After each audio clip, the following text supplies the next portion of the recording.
All right, we're going to talk about photography. You guys have had info pushed at you all day. It's been good info, but now we're going to make this panel your panel. So I want to introduce three great people: Roberto Blake, Mitch Jackson, and Keith Davis. Dixon. Oh. Keith Dixon. I'm sorry. I will get it right because we got another panel coming up. Party foul. Next month. So, what do you guys want to learn about photography, about cameras, about what you can do differently, how you can get better at taking photography, what images, what type of photography goes on what type of platform best with what type of content? Of course, we're talking about video photography, but Roberto, you guys could all take still photography questions too. So. No, I've done it all. Like, I was actually probably the last person in my college to actually develop old school film in the darkroom. So yeah, that. But got the props right here. All right. So before we go any further, I'm Ross Brand from Livestream Universe. Roberto Blake, introduce yourself. Give about 30-second intro and tell everybody what you like to shoot with, what your favorite gear is for photography. Okay. Well, wow, that means I'm going to have to definitely throw some people under the bus. Anyway, I'm Roberto Blake, robertoblake.com. I'm a creative entrepreneur, online educator. Those of you who know me here probably know me from my popular YouTube channel, 200K subscribers right now, helping you create awesome things every day. My favorite camera gear, well, right now my favorite user experience is the Sony RX100 Mark V, which I picked up from B&H Photo Video, hashtag not sponsored / kind of sort of not really. The other thing is I shoot on my Panasonic Lumix G7. It's a mirrorless micro four thirds camera, and if you guys are marketers or business people, I really dig that camera, and I think it would actually be really good for you. It's cheap, it's light, and it gets the job done. Hi, everyone. My name is Mitch Jackson, and I think I'm up here because I'm the attorney in the group. Hopefully, we'll answer some copyright, intellectual property questions if you have any. I do enjoy shooting what I'd like to think are unique photos and some unique video footage with my drone using 4K over the ocean. It's a lot of fun, and so if you have any legal questions about how to use photographs, video, in what you're doing on the digital platforms, by all means, share them with us. Thank you. All right. How you guys doing out there? My name is Keith B. Dixon, commercial photographer. You've probably seen me running around here shooting all the photographs for the conference. My specialty is event photography and print on site. Been a photographer going on 20 years now. And I'm also a pretty serious live streamer. And I've developed a group. I'm the chief evangelist for the Bomb Squad community. And if you guys have seen my scopes, you've probably seen the growth. The thing I think that I want you to walk away with when you leave here is the lighting that you put or apply to your scope is probably going to be one of the most important things you do. So if you have lighting questions, this is going to be a great opportunity because I'm a real stickler for lighting in the way that it looks in the photo. So. Should they drop by our friends over at Archon Mounts if they want to take care of that? Say that again, Roberto. Should they drop by our friends over at Archon Mounts if they want to take care of that? Absolutely. And I'm going to say this with a little bias. I'm a Archon A-lister, which means out of all the affiliates, I'm ranking in the top 10. And I'm going to tell you, not because of that, but because I use all of Archon's mounts in my live streams, and my setup is pretty ridiculous, the 7 p.m. scope that I do. So please, if you have that question, it is not going to be a ridiculous question. And I'm going to inject some technical stuff that I'm going to drill down for you so that you really understand it. Okay, Keith, let's start real simple, okay? Somebody is live streaming from their desktop. They're using their basic built-in webcam. They're doing a show by themselves, or they've got a guest coming in. They're using a platform. How do they light their area by their desk or by whatever table they're using so that they look as good as they can using basic equipment like a built-in or an inexpensive external webcam? Okay, let me drill this down real simple. I'm going to use this mic right here. Okay, so your camera can only see a range of light, and it can't see light and dark together. So what it does is it gives you what's called a middle gray light. And that may not be the best thing for your photograph because there are dimensions of light, foreground, middle ground, and background. Remember that. So most cameras can only see this much light. And this is not to scale, it's not accurate, but most phones and even small DSLRs can only see this range of light from light to dark. Now, when you get into the Pro Series cameras and the big video cameras, they can see a wide range of light. So you have better rendering. And here's the tip and here's the takeaway. If you're in a room and it's daytime, what you want to do is you want to sit back from the window, probably in the middle of the room, and let the natural light come through because that's going to help your camera to render the light properly. And those photos that you see, those big billboards, look, these guys, these marketing companies, they're professionals at getting you to buy things. So they're going to show you the absolute best picture that was taken in the absolute best light. And you have to know as a live streamer what that best light is. It's typically going to be the middle gray, and that's where it's perfect. So keep that in mind. Dynamic range of cameras are typically pretty small, and they sell you on megapixel and all that kind of stuff, but this is a standard. This has maybe 20 megapixels. So what? What is the light going to do for you? And that's the question. Yeah, megapixels are a marketing tactic, and I say that as a marketer. As like, you see how I keep throwing people under the bus here? It's like I keep throwing. Yeah, that's all I do. Is like it's like, man, they're gonna come after me one day. But yeah, the reason I like the Sony RX100 Mark V, for example, is because it does have a really nice dynamic range for being a point and shoot with a small sensor. But with webcams and live streaming, because this does not yet, unless you have a really specific hack for it, do live streaming. What I'm seeing people do, friends of mine that's budget friendly, is, and again, this is not really a hashtag plug for Archon mounts, but the Archon mounts ring light that you use for your smartphone, if you go ahead and you clip that onto something that you have, just like you would with your webcam in that area, then you could augment that front-facing light, because the problem that a lot of people have is most of you, your desk is where you live stream from the desktop and you're against a wall, right? Your desk is against a wall, show of hands? All right, because that's my scenario too, right? And you have your webcam mounted on top of your monitor so you can kind of see what's going on, et cetera, et cetera. Well, if you use a clip-on light like the Archon mount, then, which we got right here, if you use something like this, then that means that what you can do is you've got that on top, and that becomes this hack for live stream. And what I was showing Aaron is that even for me, if I'm doing selfie stuff in low light, boom, right?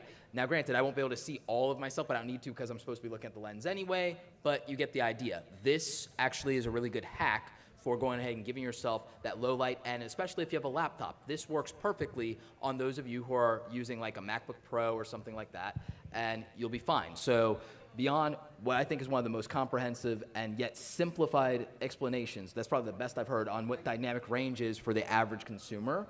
The short version of the hack is you spend a few bucks, you get this, and you're good to go. Let's turn to the cell phone. And Mitch, you've talked a lot of times. I've been on shows where I've been watching, or you've been on the same show as I have, and you've talked about how the cell phone is changing the world, because everybody could be a journalist, everybody could capture a moment, but you got to have it with you, right? And so I think you believe, but I'm not going to put words in your mouth, that even if you have the best gear in the world, you better learn how to use your cell phone, and more importantly, you better keep it with you, because you never know when that opportunity's going to come along. So I'll let you comment on that, but then I also want you to talk about why you've decided to get into flying drones and doing some more sophisticated stuff. We have another drone pilot right here too. So I'm a firm believer that this little device right here is changing the world for the better. I mean, more people have access to a smartphone with internet access than they do drinking water, working toilets around the world. And this is changing the world for the better. And what I've found to be useful with my mobile device is I enjoy doing newsjacking. When there's breaking news and I'm down on the beach flying the drone or doing a run or just hanging out, as soon as I see that breaking news, I jump on Periscope, I'll jump on Facebook Live, I'll jump on some of the other platforms, and I'll share a lawyer's perspective on that unique breaking news. Because we're up here about cameras and lighting and things like this, I've always found for me the best time of the day to do that is when it's early in the morning and the sun's coming up and making sure I've got, a nice background to what I'm talking about so that people can kind of check out the waves, the surfers behind me. I found the engagement to increase, not because of what I'm saying, but because of where I am. So I think when it comes to engaging on live streaming, put yourself in interesting settings. Create an interesting environment. Pay attention to where the sun's rising and the sun's setting. While you're doing all that and creating let's just say, the best opportunity for photography or video that you can, at the same time, share valuable content that's unique to the song that you have within you. That's the secret, and it's a lot easier than people make it. I think people make live streaming more difficult than it needs to be. So that's what's worked for us. That's a great answer. And guys, each platform has a culture of its own, and each platform we may use for different purposes. Can you talk a little bit about what type of video content and also what type of equipment you would use for that content on a few of your major favorite platforms? Go ahead, Keith. So I do a 7 p.m. scope, and it's very specific to photography across the board, from business all the way down to the technical aspects of exposure. And it is a produced scope 90% of the time, unless I'm on the road traveling.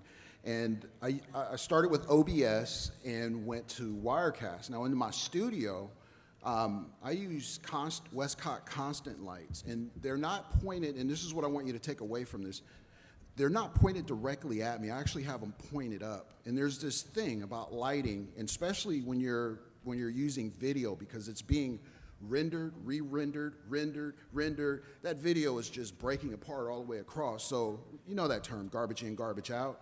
If you guys have been watching me shoot, my flash has been like this and not like this, because we're shooting a point source light, which is blowing out all the details. And then the natural thing to do, and I'm saying this from experience because I teach photography across the country.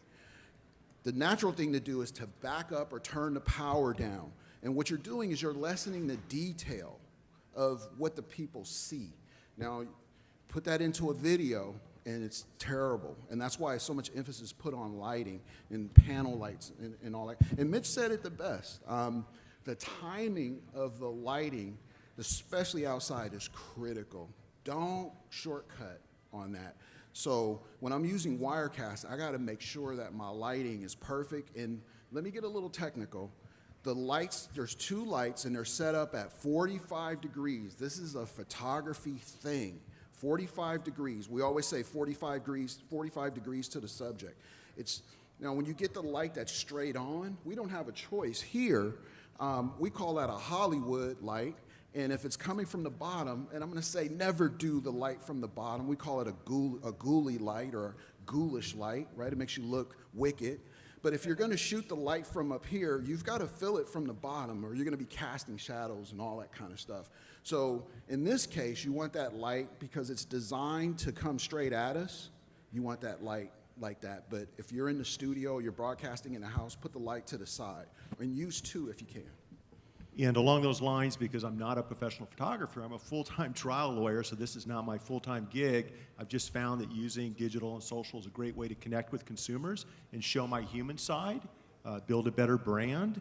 But what I found is when I'm in the office and something happens where I want to jump on a live stream, what I found that works really well for me is I'll turn off the office lights and I'll use something like this. It's about 3 times the size. I'm not sure what it's called, but it's a ring of light. Probably a Diva ring light. And I'll set it over to, a Diva. I like that. That's exactly. And I've been called that. And I'll set it over to about 45 degrees, but without the overhead artificial lights, and with something like this, maybe with the window also over to my left or right, I found it gives a nice, rich video feed for my audience as opposed to being whited out with the overhead lights. So that's worked really well for me. It's simple, it's fast, and it works, right? Because once again, that's not what I do for a living. With respect to the content I like to share is I like to answer questions for consumers. I'm really into interviewing people who are disrupting industries and creating change on a global level. It has nothing to do with practicing law,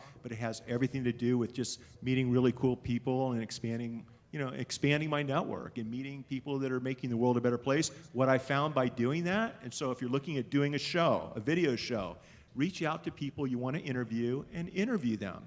It expands your network. You start building an audience that you wouldn't otherwise have, and that audience isn't local, it's not national, it's global.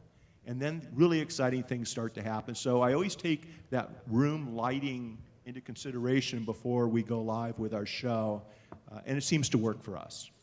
One of the things that I figured out very early in doing YouTube and doing video, especially on a regular basis, a lot of you who know me know that I put out video literally almost every day, even if I don't record every day, which now I'm kind of recording every day because I'm just loading up the batching. One of the things I did was recently, in the last, I would say, couple of months, I switched to panel lights. I'm using bicolor panel lights. They were actually recommended to me by David Rock. A lot of you might know him as D-Rock from Ask Gary Vee. Anybody know who I'm talking about? Okay, yeah, so he recommended these to me. One of the best buying decisions I ever made. And part of it's because of lighting temperature, but it's also bicolor lights. So the deal with bicolor lights is they let me control the lighting temperature without having to adjust in post-editing. A lot of you as live streamers, you're doing live streaming partly because editing is an additional step, an additional hassle, and it can be challenging, and you don't want to necessarily go into some of the nitty-gritty technical details that I love obsessing over. But that's me. But also now I'm reducing my editing time while improving the quality, because I don't have to manually adjust nearly as much of the temperature in post, which means I can focus on either accurate color or stylistic color. And accurate color is really important, especially if you have a specific type of difference in your complexion. Prime example is my friend Amy and my friend Sarah. You know Amy Schmittauer, and my friend Sarah Dici. She's a vlogger. Both of them are, as they will tell you, they're extraordinarily pale. That's just real for them. So they have to actually adjust the temperature of their lighting very differently based on certain scenarios, and they have to also adjust certain things in camera when they're doing stuff, because they do a lot of stuff in the real world. I shoot a lot of stuff in my home office. And what I did when I bought these bicolor lights that I love so much, just they're amazing, is they helped me get much more accurate color. And it's because I was able to control the temperature. I'm able to control, based on my camera settings, with the lights themselves, I'm able to say, okay, I need this warmer or I need this cooler. And that's actually very important, because before that, I was using the LED bulb spider lights, the fluorescent bulbs, which means that it was already always cooler, which means when I'm editing, it wasn't accurate, both for the stuff in the backdrop of my bookshelf and on my desk. The colors weren't accurate. I was having to do more work. But also my complexion wasn't accurate, so I had to do more work with that as well.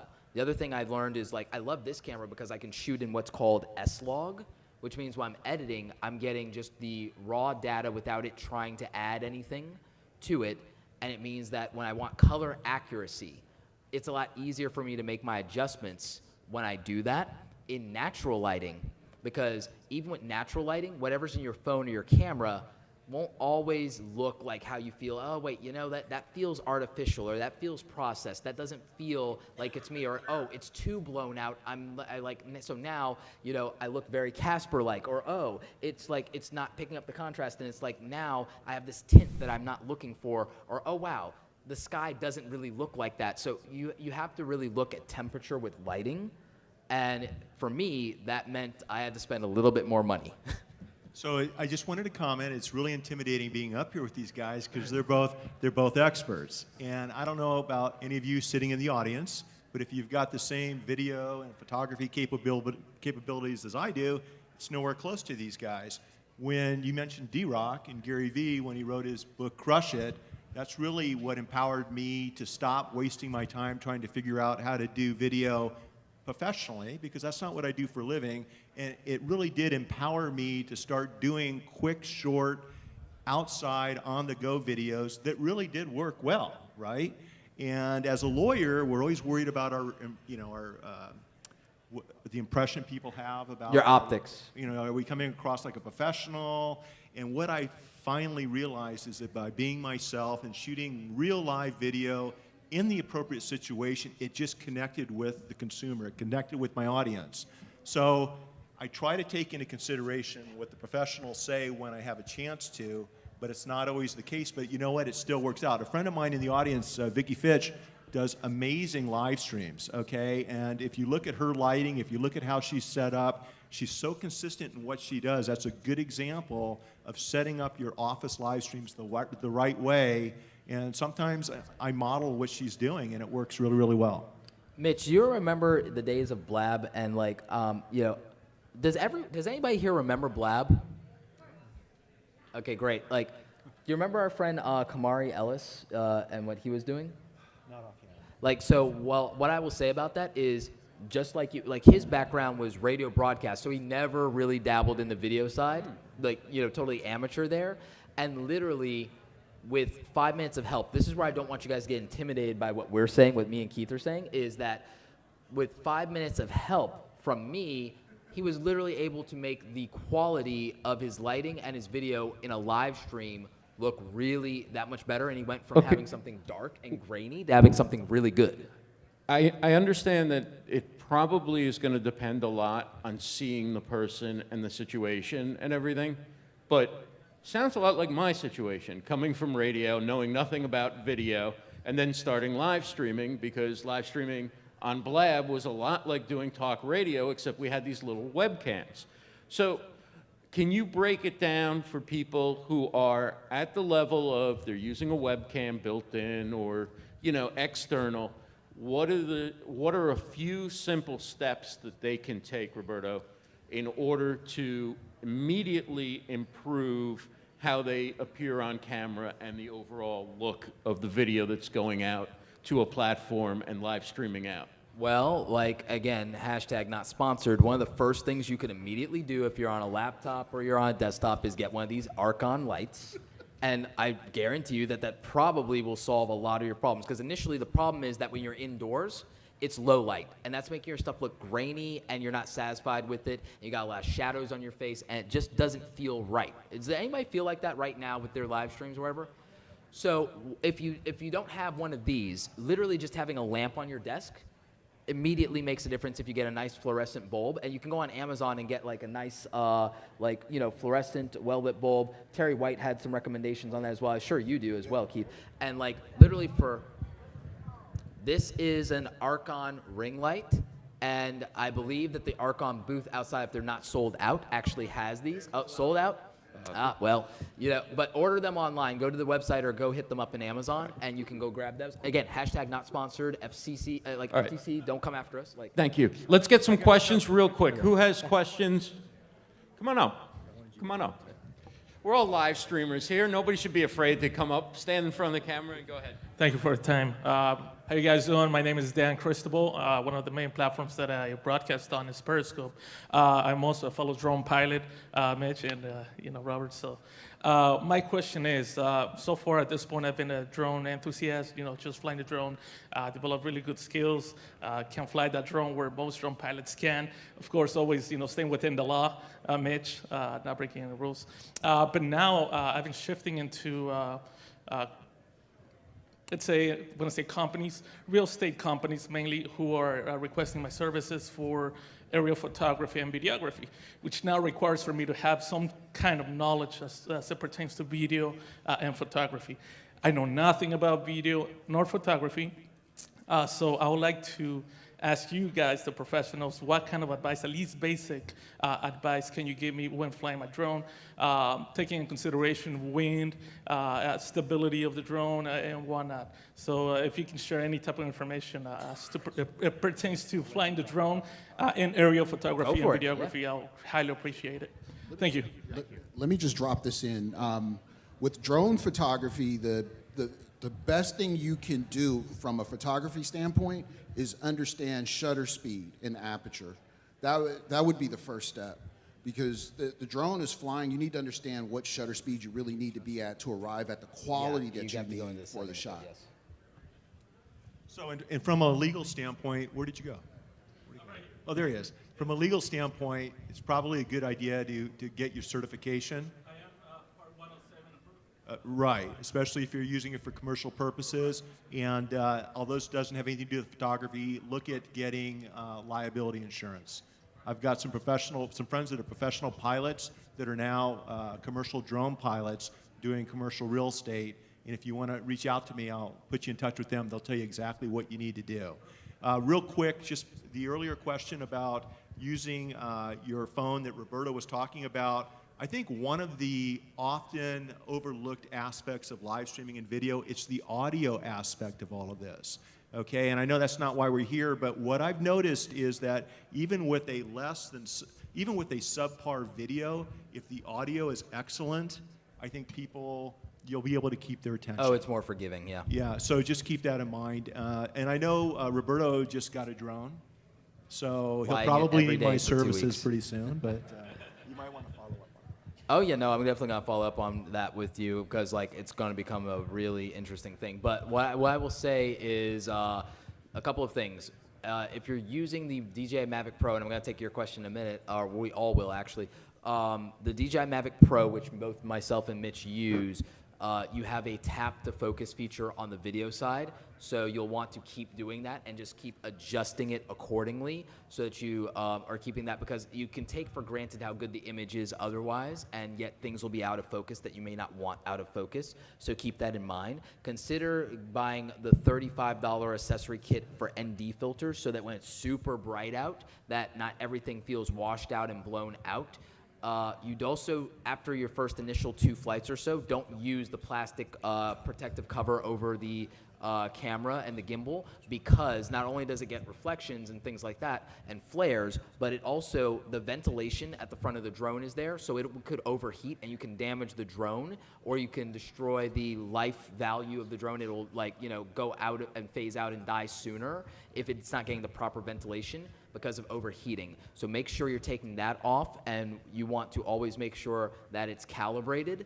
And if for some reason you feel that your footage is getting shaky, just send it back to DJI and they'll take care of that for you. So those are the main things I want to point out. Also, if you're not going to use it commercially, like Mitch was saying, you're going to do it hobby or YouTube initially, I still think at some point you should pay the $150, take the test, and get your license. But in the meantime, the immediate thing you want to do in the first 48 hours is register it. It's $5 to register it with the FAA, if I'm not mistaken. That's what I did first thing. So go ahead and get your registration, because for any drone that's over, I think, a half a pound, you have to do that. So that's what I would say. Thanks. We're going to have to wrap up, but I just want to thank these great panelists, Roberto Blake, Mitch Jackson, and Keith Dixon. I'll take your question in the hall if you want. Thanks, everybody.